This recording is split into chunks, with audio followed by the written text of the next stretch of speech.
देखिए, आज मैं आपको 10th का फर्स्ट चैप्टर रियल नंबर पढ़ाने जा रहा हूँ। ठीक है, चैप्टर का नाम है रियल नंबर्स, वास्तविक संख्या है। तो वास्तविक संख्या क्या होता है पहले ये समझिए। वास्तविक संख्या परिमेय संख्या और अपरिमेय संख्या के संग्रह को क्या कहते हैं? वास्तविक संख्या। चैप्टर का नाम है वास्तविक संख्या। इसका मतलब इस चैप्टर में हमको क्या पढ़ना है? परिमेय संख्या के बारे में और अपरिमेय संख्या के बारे में। तो इस चैप्टर के फर्स्ट एक्सरसाइज में हमको पढ़ना है यूक्लिड विभाजन एल्गोरिथम। क्या पढ़ना है? यूक्लिड विभाजन एल्गोरिथम। देखिए, यूक्लिड विभाजन एल्गोरिथम क्या है? यूक्लिड विभाजन एल्गोरिथम जो है ना, डिवीजन प्रोसेस पे आधारित एक प्रक्रिया है। कौन से प्रोसेस पे? आइए ना, फल मिल जाएगा। डिवीजन प्रोसेस पे आधारित एक प्रक्रिया है। डिवीजन प्रोसेस में तुम यहाँ चेक कर लो, यहाँ पे भाज्य होता है, यहाँ पे क्या होता है? भाजक।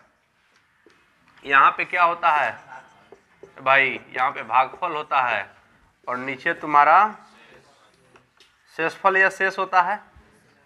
समझ रहे हो ना?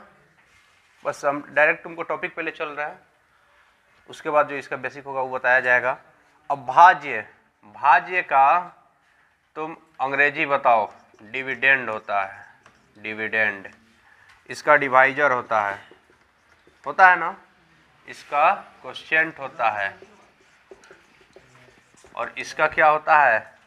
रिमाइंडर होता है। समझ रहे हो? डिविडेंड है, डिवाइजर है, क्वोशिएंट है और क्या है? रिमाइंडर है। तो एक बात बताओ, इसका फर्स्ट लेटर क्या है? क्यू है। तो भागफल को सूचित करेंगे क्यू द्वारा, भागफल को क्यू द्वारा सूचित करेंगे, बात मत करो। और शेषफल का अंग्रेजी होता है रिमाइंडर। इसका फर्स्ट लेटर क्या है? आर है। तो शेषफल को सूचित करेंगे आर द्वारा। ठीक है, ये दोनों का फर्स्ट लेटर सेम है, डी है और डी है। ठीक है, तो मिडिल वाले को ए से सूचित करेंगे और यहाँ साइड में है उसको बी से सूचित करेंगे। भाज्य को सूचित किया जाता है ए द्वारा, भाजक को सूचित किया जाता है बी द्वारा। ए बी द्वारा इसलिए सूचित किया जाता है क्योंकि ए पहले आता है और बी बाद में। जैसे तुमको 7 में 5 से डिवाइड करना है, तो यह पहले है ए और यह बाद में है तुम्हारा बी। कैसे डिवाइड करेगा? 7 डिवाइडेड बाई 5। तो बताओ, ए कहाँ आ गया? यहाँ आ गया बीच में, और बी कहाँ है तुम्हारा? साइड में है। अब डिवाइड करेगा तो 5 1 जा 5, 5 एकम 5, 7 में से 5 घटेगा 2। तो बताओ तो ये तुम्हारा क्या हो गया? यह हो गया, कहेगा क्यू हो गया और यह हो गया आर हो गया। तो ए का मान कितना है? 7, बी का मान कितना है? 5, क्यू का 1 और आर का 2। ठीक है, तो विभाजन प्रक्रिया में जूनियर क्लास में तुमको यह बताया गया होगा कि जो होता है भाज्य, ठीक है, भाज्य बराबर क्या होता है? भाजक गुणे भागफल प्लस शेषफल। चैप्टर का नाम हम रिमूव कर दे रहे हैं और ऊपर लिख रहे हैं। ठीक है, बताओ क्या होता है? भाज्य बराबर भाजक गुणे भागफल प्लस शेषफल। यानी कि भाजक और भागफल में, भाजक और भागफल में हम गुना कर दें और शेषफल को जोड़ दें तो क्या आ जाएगा? भाज्य आ जाएगा, डिविडेंड आ जाएगा। अब सुनो, यूक्लिड विभाजन एल्गोरिथम के अकॉर्डिंग भाज्य को सूचित किया जाता है एल द्वारा। कौन से लेटर द्वारा? भाजक को बी द्वारा, भागफल को क्यू द्वारा और शेषफल को आर द्वारा। ठीक है, तो ये तुम्हारा हो गया A is equal to B Q plus R. क्या हो गया? ए बराबर बी क्यू प्लस आर। अब इसी में कंडीशन लगेगा जहां वेयर, ठीक है, R greater than equal to 0 and less than B. B क्या है बताओ तो? बी भाजक है। बी क्या है? भाजक है। आर क्या है? शेषफल है। आर क्या है? शेषफल है। यह कंडीशन मल्टीपल चॉइस में पूछता है, ठीक है। इस कंडीशन का मतलब पहले समझ लो। ये कह रहा है किसी भी विभाजन प्रक्रिया में जब किसी धनात्मक संख्या को किसी दूसरे धनात्मक संख्या से हम विभाजित करेंगे तो जो शेषफल आता है आर से, रिमाइंडर, आर से क्या है? रिमाइंडर। रिमाइंडर मीन्स शेषफल। जो शेषफल आता है वह तुम्हारा 0 के बराबर भी आ सकता है, 0 से बड़ा आएगा, लेकिन जो b है उससे छोटा आएगा। b से क्या आएगा? यानी जिससे हम भाग देंगे उससे छोटा आएगा, उसके बराबर नहीं आएगा। जैसे तुम देखो, इसे यहाँ पे 10 है, इसमें डिवाइड कर रहे हैं 3 से, तो 3 से डिवाइड कर रहे हैं तो 3 3 जा 9, रिमाइंडर आया 1। तो b का मान कितना है? 3 है, और r का मान कितना है? 1 है। तो r का मान जो 1 है वह किससे छोटा है? 3 से कम है कि नहीं? शेषफल जो होता है यहाँ जो है उससे क्या होता है? कम होता है। जैसे 9 में हम 3 से भागा देंगे तो 3 3 9, 0, शेषफल कितना आ गया? तो 3 से भागा देने पे कभी शेषफल 0 आ सकता है, कभी 1 आ सकता है, कभी 2 भी आ सकता है। इसे तुम 8 में डिवाइड करो 3 से, तुम्हारा हो जाएगा 3 2 जा 6, 8 - 6 2, शेषफल 2 आया। अब तुम सोचेगा कि 3 से भागा देने पे शेषफल 3 आ जाए, तो नहीं आएगा। 3 से भागा देंगे तो कभी शेषफल 3 आएगा? नहीं आएगा। 3 से भागा देने पे कभी शेषफल 4 आएगा? नहीं आएगा। क्या आएगा? 3 से कम ही आएगा। इसका मतलब कि जब या यदि b 3 हो, b 3 यानी 3 से भागा दिया जा रहा हो, तो r क्या क्या आ सकता है? 0 आ सकता है, 1 आ सकता है, 2 आ सकता है, ठीक है। कभी भी 3 नहीं आ सकता है, 4 नहीं आ सकता है, 5 नहीं आ सकता है, ठीक है। अगर हम किसी संख्या को 4 से भागा दे रहे हैं तो शेषफल क्या आ सकता है तुम्हारा? 0 आ सकता है, 1 आ सकता है, 2 आ सकता है, 3 आ सकता है। मतलब कि इससे 4 जो है 4 से छोटा नंबर ही आएगा। 4 से छोटा धनात्मक पूर्णांक क्या है? 3 है, फिर 2 है, फिर 1 है। समझ में आया? 0 भी आ सकता है डिवाइड करने पे, जो भागा पूरा पूरा विभाजित हो जाता है उसमें शेषफल 0 नहीं होता है। अब तुमसे पूछ रहे हैं कि 9 से भाग दे रहे हैं तो शेषफल क्या क्या आ सकता है? प्रोबेबिलिटी बताओ क्या क्या आ सकता है शेषफल? तो 0 भी आ सकता है, 9 से भाग करने पे 1 भी आ सकता है, 2 भी आ सकता है, 3 भी आ सकता है, 4 5 6 7 8 9 नहीं आएगा। तो यह कंडीशन क्या बता रहा है? इस कंडीशन को समझो। कंडीशन एग्जाम में पूछता है कि किसी भी संख्या में अगर हम b से भागा दे, ठीक है, तो उसका रिमाइंडर जो है या तो 0 के बराबर आएगा। 0 के बराबर आ रहा है कि नहीं? नहीं तो 0 से 12 आएगा। 0 से क्या आएगा? 12 आएगा, या जिससे भागा दे रहे हैं उससे छोटा आएगा। इसको क्या पढ़ोगे? r is greater than equal to 0, greater than equal to and less than b। Remainder जो है क्या होना चाहिए? 0 से बड़ा होना चाहिए, 0 के बराबर होना चाहिए, और b से क्या होना चाहिए? छोटा होना चाहिए। अब जैसे तुमको कुछ स्टेटमेंट हम दे रहे हैं, उसमें ट्रू और फॉल्स बताना है, ट्रू और फॉल्स बताना है। जैसे ऐसे लिखा हुआ रहेगा 3q + 1, 3q + 2, 3q + 3। तो सुनो, इसमें तो डायरेक्ट है 3q, नहीं कुछ है तो क्या छुपा हुआ है? +0 छुपा हुआ है। तो एक कह रहा है कि शेषफल का मान 0 आ सकता है 3 से डिवाइड करने पे। 3 से डिवाइड करने पे रिमाइंडर 0 आ सकता है, ये सही है। 3 से डिवाइड करने पे रिमाइंडर 1 आ सकता है, सही है। 3 से डिवाइड करने पे रिमाइंडर 2 आ सकता है, सही है। 3 से डिवाइड करने पे रिमाइंडर 3 आ सकता है, ये बात गलत है। ये स्टेटमेंट क्या है? गलत है। तुमसे पूछा जाएगा इसमें गलत बताओ। 9m + 1, 9m + 8, 9m + 27, बताओ इसमें गलत कौन है? ये कह रहा है 9 से भागा दिया है ना, तो इसका रिमाइंडर 1 आया है। आ सकता है कि नहीं आ सकता है? आ सकता है, सही है। यह कह रहा है तुम्हारा 9 से डिवाइड किए हैं तो रिमाइंडर 8 आया है। 9 से भाग करने पे शेषफल 8 आ सकता है, आ सकता है। यह भी तुम्हारा क्या है? सही है। ये कह रहा है 9 से भागा दिया है और रिमाइंडर इसका 27 आया है। बताओ ऐसा आ सकता है? 9 से भाग करने पे कभी भी शेषफल 27 आएगा? नहीं आएगा। ये स्टेटमेंट तुम्हारा क्या है?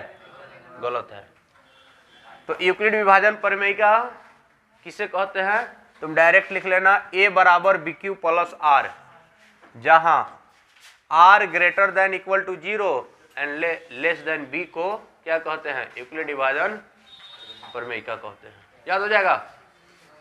ठीक है ना? इतना नोट करो।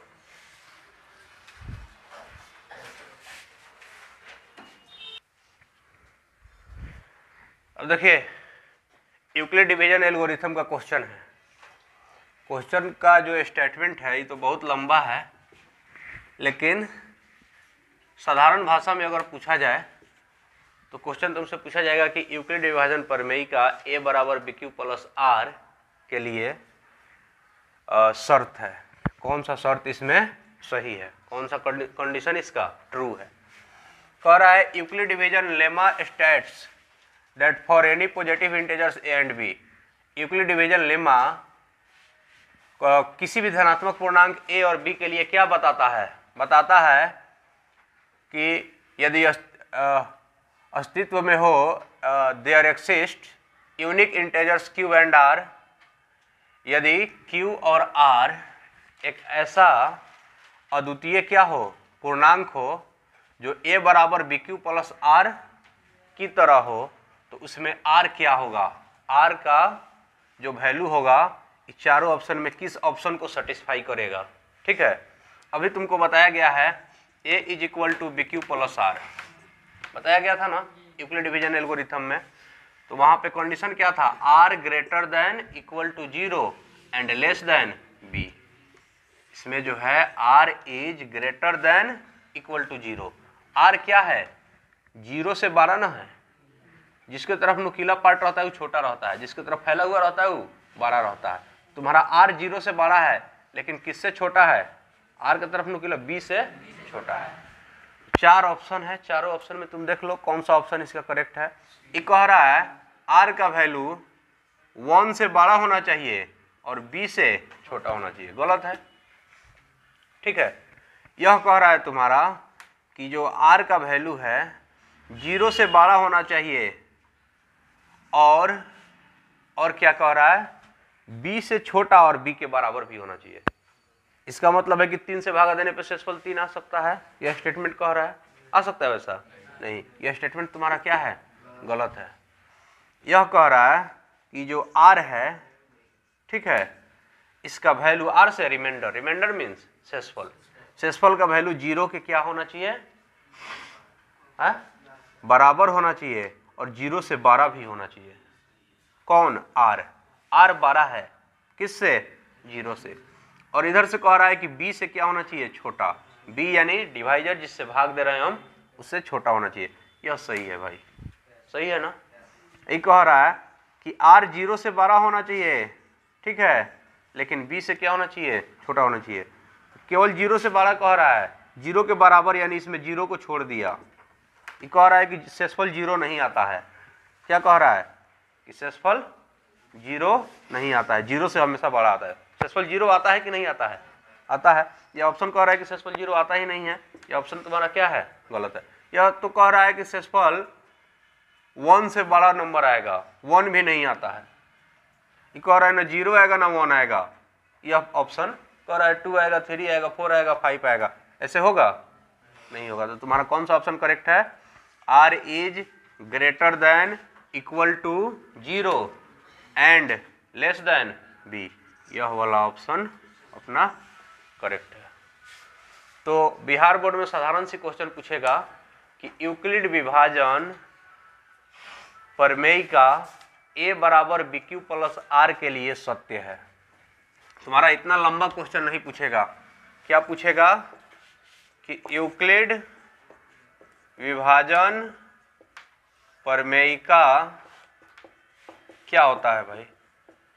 प्रमेय का तुम्हारा होता है a equal to BQ plus R के लिए क्या है?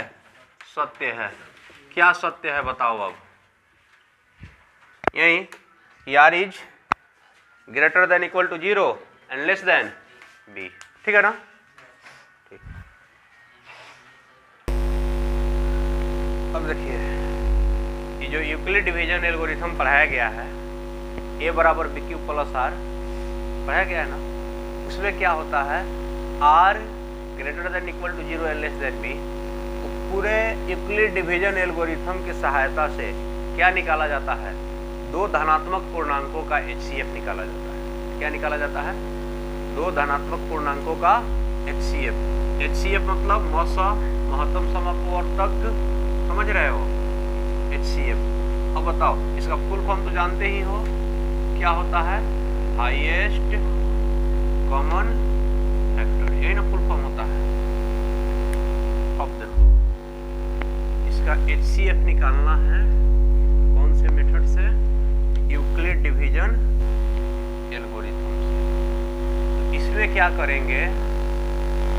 इसके सॉल्यूशन में इसमें जो बड़ा नंबर है, लार्ज नंबर है, उसको हम a मान लेंगे, ठीक है? a बराबर 289, ठीक है? और b बराबर क्या मान लेंगे? तुम्हारा 180। अब रफ में क्या करना है? 289 को डिवाइड करना है 187 से, ठीक है? रफ स्पेस में। अब बताओ 187 से 187 एकम 187 गुना ज्यादा हो जाएगा, 300 से ज्यादा हो जाएगा। एक मरतबे लगेगा 187, 9 में से 7 घटेगा 2, 8 में से 8 घटेगा 0, 2 में से 1 घटेगा 1। अब फिर यह जो रिमाइंडर है, इस रिमाइंडर के आगे पहले वाले किसको ला देंगे? पहले वाले भाजक को ला देंगे, 187 को, ठीक है? तो यह भी 1 से ही लगेगा, 102 एकम 102, मौसा बनाया है ना भाग विधि से, बस वही है। 7 में से 2 घटेगा 5, ये हो जाएगा तुम्हारा 8। इसके आगे क्या लिखोगे? 102।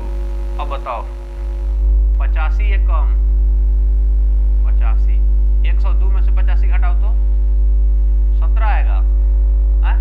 12 में से 17 आएगा। 17 के आगे फिर क्या लिखेंगे? 85, 17 पचे कट गया, यानी यहाँ पे रिमाइंडर 0 आ गया। तो जहां पे रिमाइंडर 0 आता है वहीं का जो भाजक होता है यह तुम्हारा क्या होता है? HCF होता है। क्या होता है? HCF। HCF कितना आया अपना? 17 आया, समझ रहे हो? तो इसको अब यूक्लिड विभाजन पर एल्गोरिथम के अनुसार लिखना है। तो यहाँ पे हम लिखेंगे यूक्लिड विभाजन एल्गोरिथम के अनुसार, एल्गोरिथम के अनुसार, समझ रहे हो? के अनुसार यूक्लिड विभाजन एल्गोरिथम जानता है a बराबर BQ प्लस, कंडीशन लिखेगा जहां r greater than equal to 0 and less than b। अब लिखेंगे स्टेप फर्स्ट, तुमको पढ़ाया गया है भाज्य बराबर भाजक गुने भागफल प्लस शेषफल।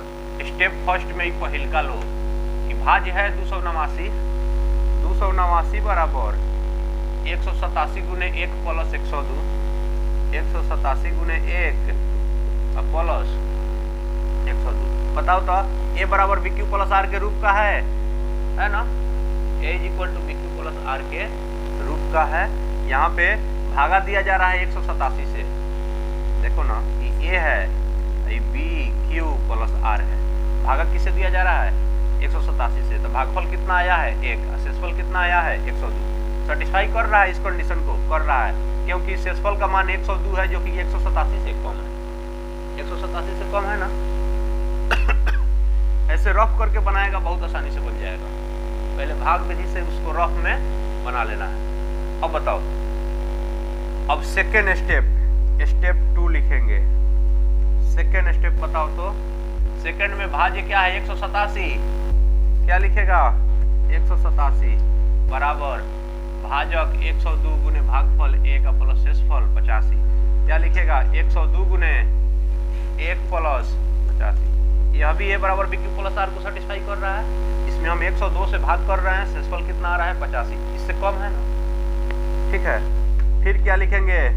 स्टेप 3। स्टेप 3 बता सकते हो क्या है?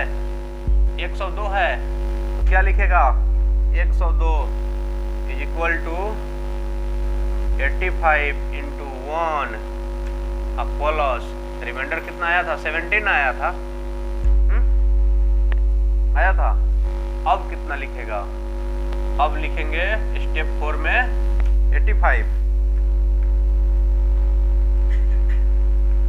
क्या लिखोगे? 85 is equal to 17 into 5 plus 0। ठीक है, तो जहां रिमाइंडर 0 हो गया वहां का जो डिवाइजर है यही तुम्हारा HCF है। HCF कितना है? 17। 0 होता है वहां का ना, पी लेते हैं, लास्ट में लिख लेना। अतः क्या निकाले हैं हम? HCF ऑफ, ब्रैकेट को ऑफ पढ़ना, HCF ऑफ कितना कितना? 187 एंड 289। दोनों का HCF कितना आ गया? 17। आंसर। बिहार बोर्ड या CBSE बोर्ड, दोनों बोर्ड में यह क्वेश्चन तुम्हारा पूछता है 2 नंबर का। कितने नंबर का पूछता है? 2 नंबर का। तो इस तरह से बनाएगा और कंडीशन लिखेगा तो 1 नंबर सॉल्यूशन पे। और टीचर का करता है डायरेक्ट बना देगा और क्या करेगा कि यूक्लिड विभाजन एल्गोरिथम का जो थ्योरी है नहीं लिखाएगा। ठीक है, और क्या नहीं लिखाएगा? इसका कंडीशन नहीं लिखाएगा। सुनो पहले, ये रफ हम किए हैं ताकि इसको समझना आसान हो जाए। वास्तव में देखो इसको कैसे बनाया जाता है। सुनो पहले, समझ लो। वास्तव में इसको ऐसे बनाया जाता है। पहले सब हम लिख लेंगे, माना कि ए बराबर इतना, बी बराबर इतना, डिवाइजन प्रमेय के अनुसार यहाँ तक हम लिख लेंगे। लिखेंगे स्टेप फर्स्ट। जब हम भाग नहीं दिए रहते तो हम क्या सोचते कि 289 पहले लिखेंगे। ठीक है, और फिर लिख देंगे 187 से भाग दे रहे हैं। ऐसा ही ना, 187 से ना भाग देना होता। तो सोचेंगे कि 187 में कितना से गुना करे और कितना जोड़े कि 289 आ जाए। 187 में 1 से गुना करेंगे तो 187। अब जोड़ना कितना है? 289 में से 187 घटा लो, 102 जोड़ना पड़ेगा। समझ रहे हो? अभी 187 आ जाएगा यहाँ पे। ठीक है, 102 आ जाएगा यहाँ पे। समझ रहे हो? अगर हम रफ नहीं करते तो ऐसे सोचना पड़ता हमको। तुमको जो आसान लगे वो मेथड अपनाना। तुमको जिस तरह से सोचना आसान लगे उस तरह से सोचना तुम। अब बताओ, अब तुमको सोचना है कि 102 में कितना से गुना करे और कितना जोड़े कि 187 आ जाए। 102 में भाई 1 से गुना करेंगे, 2 से गुना करेंगे तो इससे ज्यादा हो जाएगा। 102 में 1 से गुना करेगा तो 102, 187 में से 102 घटा लो, 7 में से 2 घटेगा 5, एक जाएगा 8, 85। अब क्या होगा? ये 102 है ना, इधर आ जाएगा। ये 85 है ना, यहाँ पे आ जाएगा। अब तुमको सोचना है कि 85 में कितना से गुना करे। ठीक है, स्टेप सेकंड है, समझ रहे हो? ये तुम्हारा स्टेप थर्ड है, लिख लेना। अब 85 में हम 1 से गुना करेंगे और कितना जोड़ देंगे? 17 जोड़ देंगे तो क्या आ जाएगा? 102 आ जाएगा। आ जाएगा ना। अब ये 85 कहाँ आ जाएगा? पहले और 17 आ जाएगा बाद में। अब तुमको सोचना है कि 17 में कितना से गुना करे कि 85 आ जाए। हाँ, कितना से गुना करे और कितना जोड़े कि 85 आ जाए। ऐसे 17 में 5 से गुना करेंगे तो 17 × 5 = 85, एक भी नहीं बचा, क्या जोड़ना होगा? 0। तो जहाँ रिमाइंडर 0 होता है वहाँ का डिवाइजर क्या हो जाता है? HCF। अतः HCF ऑफ 289 एंड 187 = 70। सुनो, अब तुम्हारे ऊपर डिपेंड करता है कि तुम किस तरह से सोच रहे हो।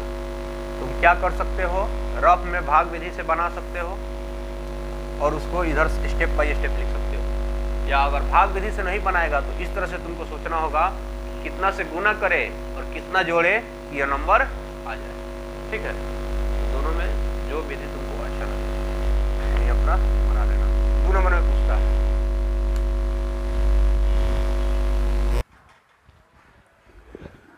अब अगला उदाहरण देखिए। इसमें भी क्या बोला जा रहा है कि HCF ज्ञात करो। किस मेथड से? यूक्लिड विभाजन एल्गोरिथम मेथड से। कौन से मेथड से? यूक्लिड विभाजन, हाँ, यूक्लिड डिवीजन एल्गोरिथम का प्रयोग करना है और HCF निकालना है। सुनो, सबसे पहले तुम रफ कर लो और रफ करके क्या करो, इसका HCF फाइंड कर लो। बताओ सबसे बड़ा कौन है? 3610 है और छोटा कौन है? 209 है। इसमें डिवाइड करना है, ठीक है ना? जब 209 से भाग करोगे 3610 में तो क्या करेंगे? 209 से एक मरतबे लगेगा तो ये आएगा तुम्हारा 209 होगा।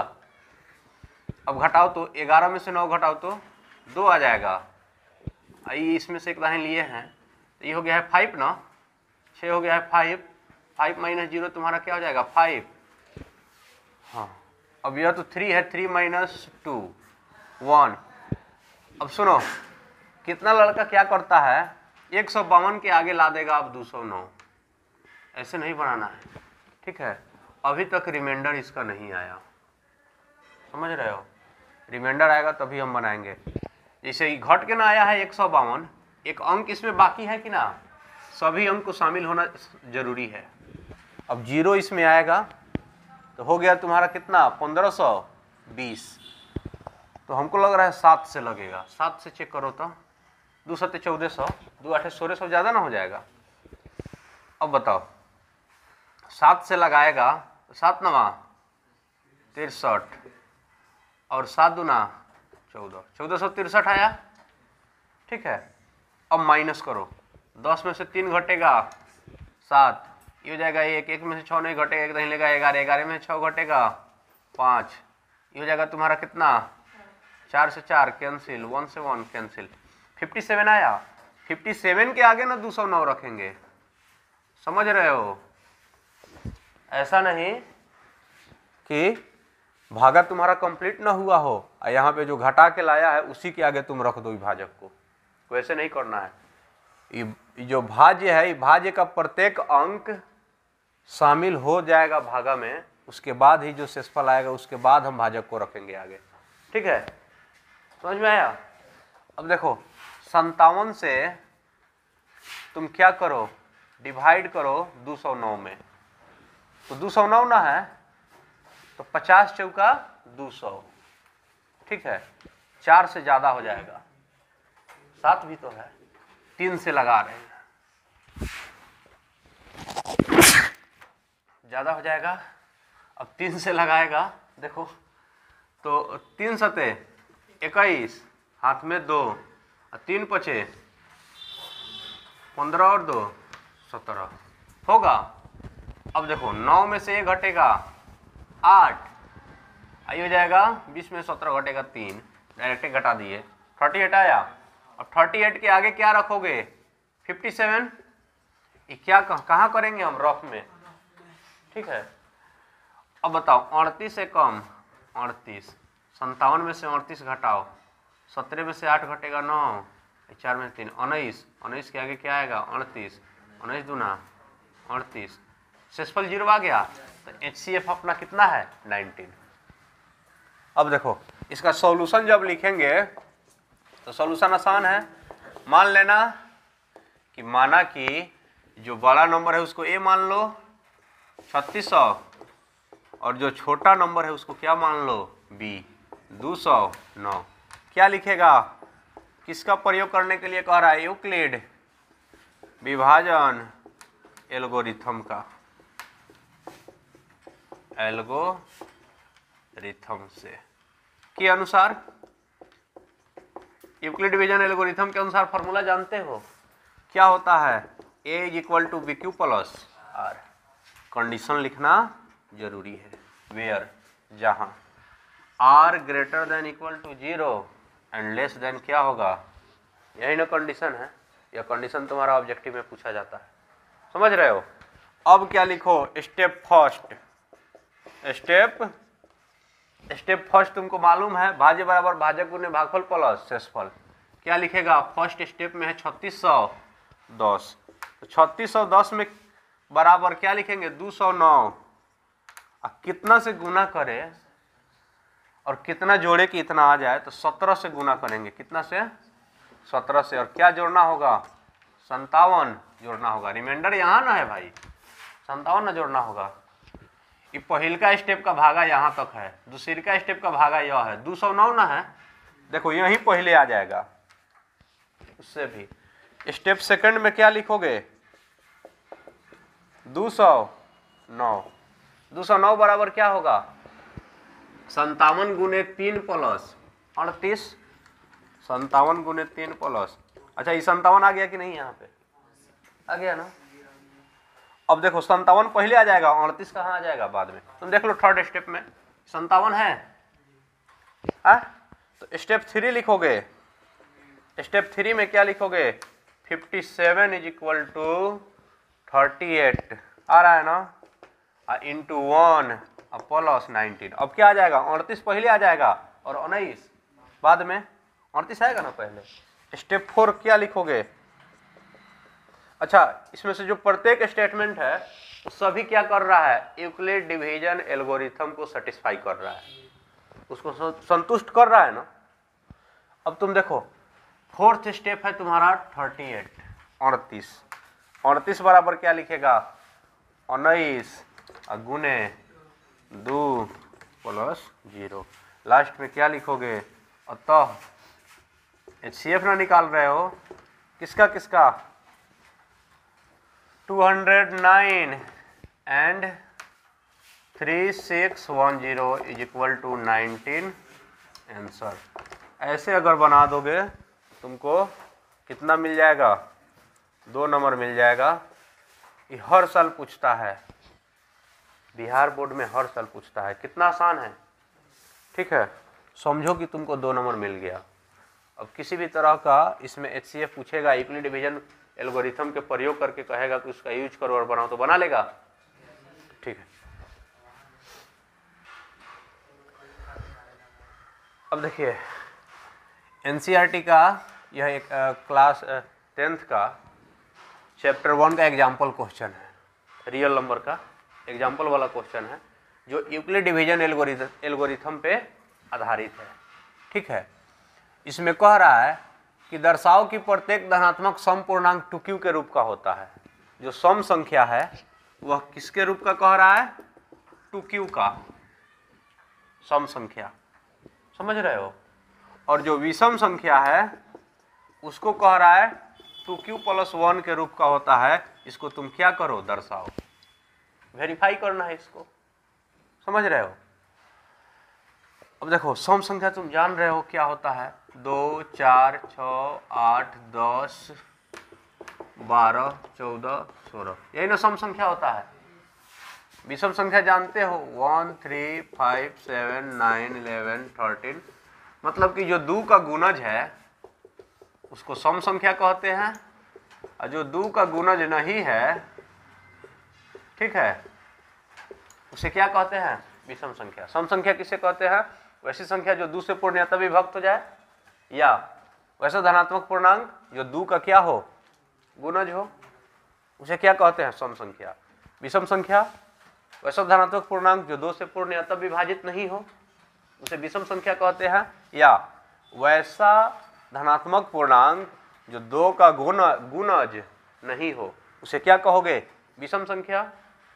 तो ये कह रहा है कि तुम बताओ कि अगर q कोई पूर्णांक है, ठीक है, तो 2q क्या होगा? सम संख्या। 2q + 1 क्या होगा? विषम संख्या। बस यही तुमको क्या करना है? वेरीफाई करना है। थोड़ा इंपॉर्टेंट क्वेश्चन है, इसको ध्यान से समझो। सबसे पहले देखा जाता है क्वेश्चन में स्टेटमेंट क्या दिया हुआ है। 2q दिया हुआ है, फिर उसके बाद क्या दिया हुआ है? 2q + 1। और तुमको हम क्या पढ़ाए हैं? a बराबर bq + r, यह पढ़ाए हैं। तो इसमें नहीं कुछ है तो क्या छुपा हुआ है? 0 + 0 ऑप्शन है इसमें नहीं कुछ है तो +0 छुपा हुआ है। अब बताओ, ये कह रहा है कि रिमाइंडर का वैल्यू 0 है, 1 है, तो जब अच्छा क्वेश्चन कुछ ना कुछ होगा, लेकिन भाजक b से क्या होता है? भाजक, जिससे भाग दिया जाता है वह। b का वैल्यू कितना है? 2 है। अगर क्वेश्चन में दिया हुआ रहेगा 4q + 1, 4q + 2, 4q + 3, तो तुम इससे क्या समझोगे? a = bq + r। r तो यहाँ पे नहीं कुछ है तो 0 है, 1 है, 2 है, 3 है। r तुमको पता चल जाएगा। q कुछ ना कुछ होगा, क्योंकि सभी भागा में भागफल अलग अलग आता है। और यहाँ पे b मिल गया, b निकालने आ जाएगा तुमको कि b का मान कितना दिया हुआ है। b का मान इसमें कितना है? 4 है। अगर क्वेश्चन में दे देगा 9m + 1, 9m + 8, तो तुम b का मान निकाल सकते हो। ये तो मालूम नहीं है, लेकिन bq + r जब होता है तो b के फ्रंट में क्या है? 9 है, तो b का वैल्यू कितना होगा? इसमें 9 होगा। तो इसमें b का वैल्यू तुमको पता चल गया है। क्वेश्चन में कितना है? 2 है। ये जो क्वेश्चन है, इस क्वेश्चन में b का वैल्यू कितना है? 2 है ना। अब देखो, और a मालूम नहीं है, a मालूम नहीं है, तो जो मालूम नहीं है उसको मान लेंगे। सॉरी, यहाँ पे सॉल्यूशन इसका हम लिख रहे हैं, माना कि जो अभिष्ट धनात्मक पूर्णांक है, रिक्वायर्ड धनात्मक पूर्णांक है, माना कि धनात्मक पूर्णांक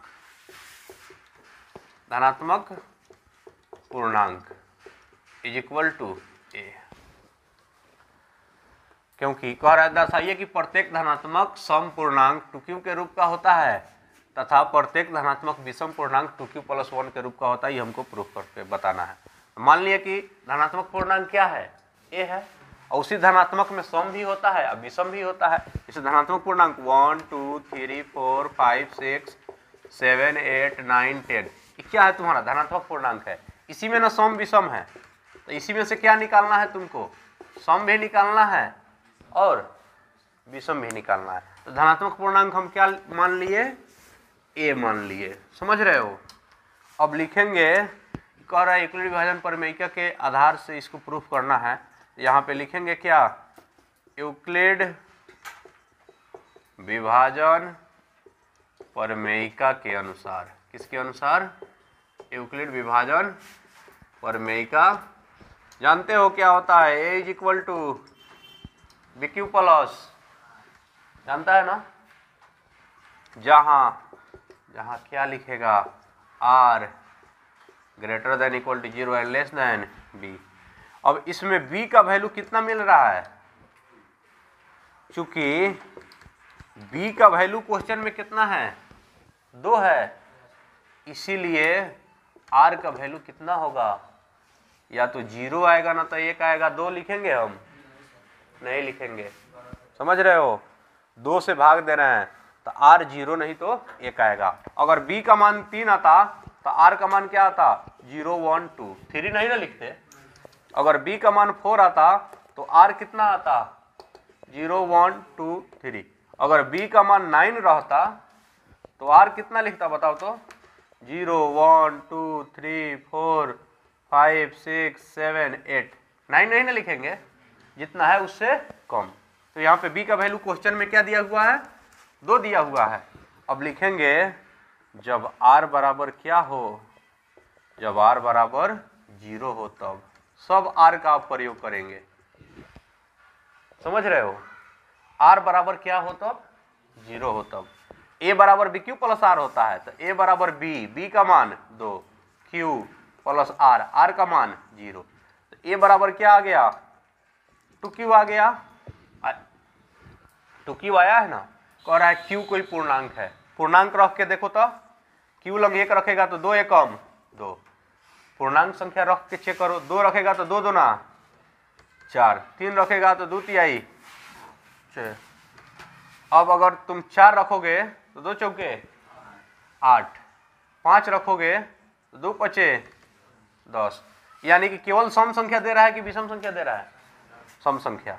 तो ये जो 2q है, 2q किस रूप का है, सम संख्या के रूप का है, सम पूर्णांक 2q के रूप का होता है। तो ये 2q जो है क्या देता है, सम पूर्णांक दे रहा है कि विषम पूर्णांक। तो नीचे लिख देंगे सम पूर्णांक, वेरीफाइड हो गया, सत्यापित अपना लिख लेना। अब देखो, अब क्या लिखेंगे, जब r बराबर 0 का तो यूज कर लिए, अब किसका यूज करेगा, 1 का। तो जब r बराबर क्या हो, 1 हो, तब a बराबर क्या होता है, bq प्लस आर, a बराबर क्या होता है, bq प्लस आर। b का मान बताओ कितना है, ए भाई a बराबर bq प्लस आर फॉर्मूला होता है, तो बताओ तो b का मान कितना है, 2, q का, और r का मान क्या लिखेगा, अब 1 लिखेंगे। अब इसको चेक करो, कह रहा है q कोई भी पूर्णांक है, पूर्णांक ले लो, कोई पूर्णांक लेगा, अगर 1 लेगा तो 2 एकम 2 1 3, 2 लेगा तो 2 दूना 4 1 5। पूर्णांक 0 भी तो होता है, अगर तुम 0 लेगा तो 2 में 0 से गुना करो तो 0 और प्लस 1 आया। अगर 2 लेगा तो 2 में 2 से गुना करो, 2 दूना 4, 1 जोड़ना भी है 5। अगर 3 लेगा तो 2 तिहाई 6, 1 जोड़ना भी है 7। 4 लेगा तो 2 चौके 8, 1 जोड़ना भी है 9। विषम संख्या दे रहा है कि सम संख्या, तो नीचे क्या लिखेगा, विषम पूर्णांक, क्या लिखेगा, विषम पूर्णांक। सत्यापित हो गया, ठीक है। तो सुनो ना, कहीं भी अगर 2q लिखा हुआ रहे तो समझ जाओ कि वो सम संख्या है। कौन संख्या है, और 2q प्लस 1 लिखा हुआ रहे तो समझ जाओ कि वह क्या है, विषम संख्या है। समझ में आया। डायरेक्ट अगर q लिख दे तो सम विषम दोनों है, सम विषम। q 1 2 3 4, q के बदले में 1 रखो, 2 रखो, 3 रखो, 4 रखो, 5 रखो, उसमें दोनों ना आ रहा है। लेकिन अगर 2q लिखा हुआ रहे तो क्या होगा, सम होगा। 2q प्लस 1 लिखा हुआ रहे तो क्या होगा, विषम होगा। सुनो, इस पे ऑब्जेक्टिव क्वेश्चन पूछता है, 4 गो ऑप्शन दे देगा, कहेगा कि सम संख्या को चुनो। किसको चुनना है, सम संख्या। ए नंबर ऑप्शन में है 2q, बी नंबर में है 2q प्लस 1, सी नंबर में है 2q माइनस 1, डी नंबर में नॉन ऑफ दिज। सम संख्या चुनना है, क्या होगा, 2q। अब कहीं q न लिख के m दे दिया, कहेगा 2m प्लस 1, 2m माइनस 1, सब कंफर्म करते चलो, नॉन ऑफ दिज भाई 2m होगा। q लिखे, m लिखे, a लिखे, b लिखे, c लिखे, x लिखे, y लिखे, कुछ भी लिखे, उससे कोई मतलब नहीं है। कहेगा क्वेश्चन में कि बताओ निम्न में विषम संख्या कौन है, इससे ऑब्जेक्टिव पूछा जाता है। ऑप्शन में रहेगा तुम्हारा, मान लिया कि यहाँ पे दे दिया 2m, ठीक है, फिर दे देगा 2m plus 1, 2m minus 1, none of these. क्या लिखोगे, विषम क्या होता है, 2m प्लस 1 विषम न कह रहा है, तो विषम 2q प्लस 1 आया है भाई। तू q भी पूछ सकता है, 2q देगा, बी नंबर में क्या देगा, 2q प्लस 1, सी नंबर में 2q माइनस 1, और डी नंबर में नॉन ऑफ दिज। भाई तुमसे क्या पूछा जा रहा है, विषम संख्या पूछा जा रहा है। तो 2q प्लस 1 क्या होता है, विषम होता है, और 2q क्या होता है, सम होता है। चलो इसको लिखो।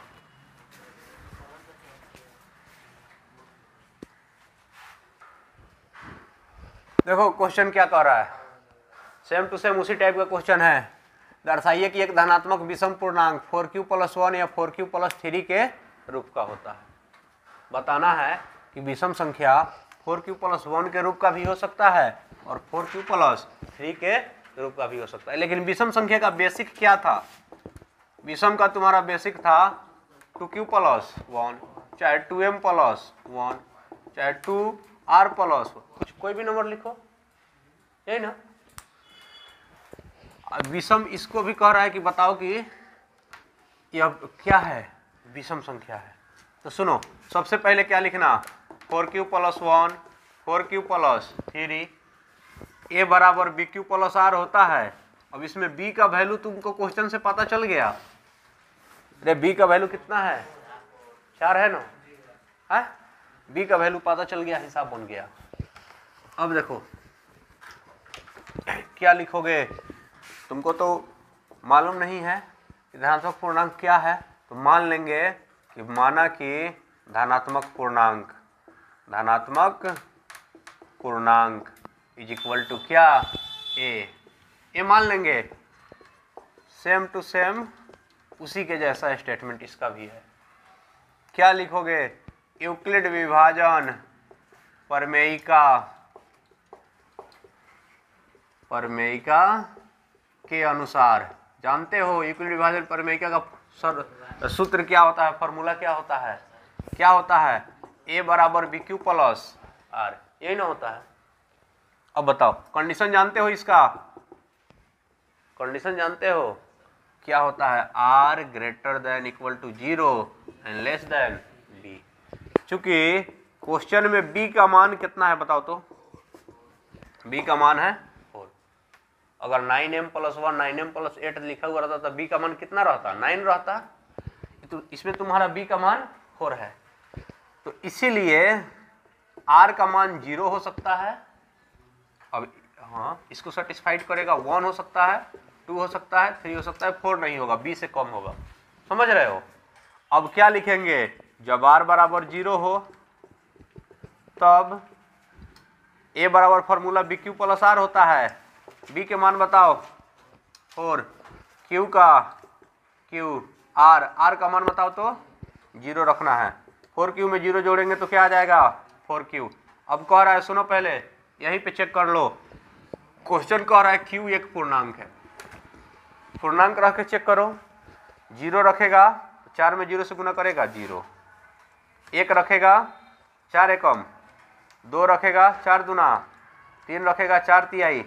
सम संख्या दे रहा है कि विषम संख्या है, तो नीचे लिख लेना सम पूर्णांक।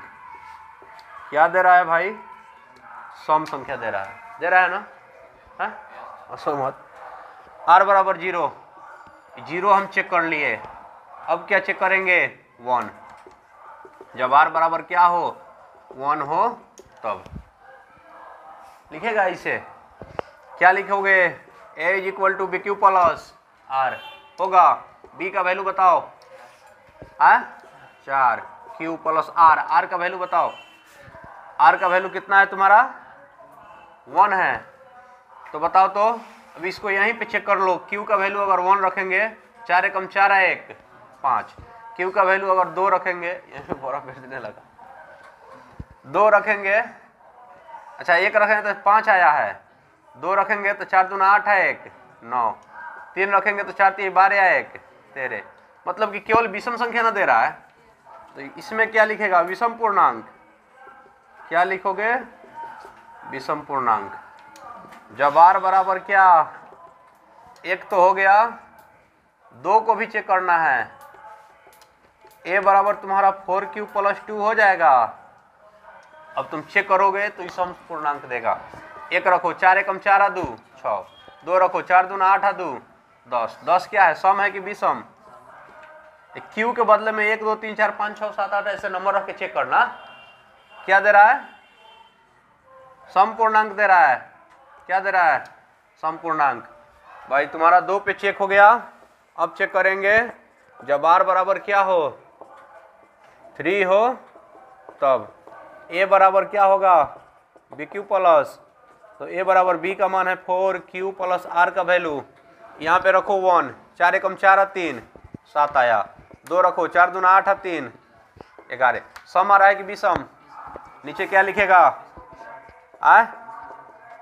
विषम पूर्णांक। तो सुनो ना, तुमसे पूछेंगे कि क्या 4q विषम पूर्णांक है, तो नहीं है। पूछेंगे कि क्या 4q + 1 विषम पूर्णांक है, तो हाँ है। बताओ 4q + 2 विषम पूर्णांक है, नहीं है, वो सम पूर्णांक ना है। 4q + 3 विषम पूर्णांक है। तो लास्ट में लिखेंगे अतः एक धनात्मक विषम पूर्णांक, एक धनात्मक विषम पूर्णांक 4q + 1 या 4q + 3 के रूप का होता है। सत्यापित, वेरीफाइड हो गया? नहीं हो गया? चलो ठीक है।